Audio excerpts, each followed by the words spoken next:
We're in the CUNY newsroom, which ProPublica has set up for Election Land. Hi, my name is Jessica HUSEMAN. I am a reporter with Election Land.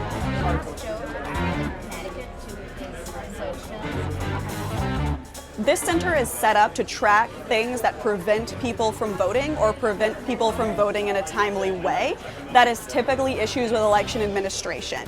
Broken voting machines, long lines because there are not enough polling places, poll workers giving wrong instructions to voters. We have people who are feeding us information. We have graduate students from Columbia and CUNY School of Journalism here.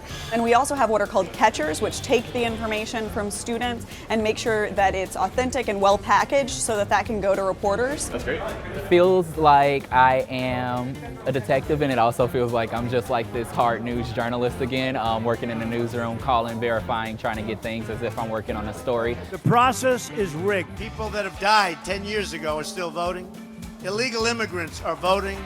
So many cities are corrupt, and voter fraud is very, very common. There is no evidence to suggest that voter fraud is a widespread problem at all. There was a 2014 study that was posted by the Washington Post that took ballots from 2000 to 2014, more than 1 billion ballots cast, and within those billion ballots only found 31 credible instances of in-person voter fraud, which is the type of fraud that Donald Trump has been talking about when he tells us that the election is rigged. You've got to get every one of your family, you've got to get everybody to go out and watch. There was a woman in Pennsylvania who said that there was voter intimidation going on at one of the polling places where citizens were individualized once they came in by political party. So if you were a Democrat, you were voting at the booth with the blue curtain. If you were a Republican, you were voting at a booth with a red curtain. But I found it hard to be able to verify the actual location of where it was taking place.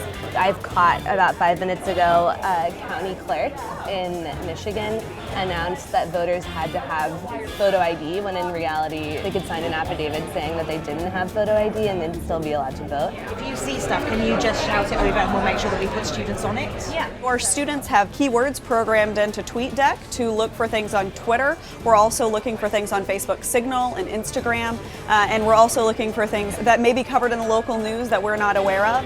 Keywords that strike attention: voter intimidation, long lines, down the block, 2 hours.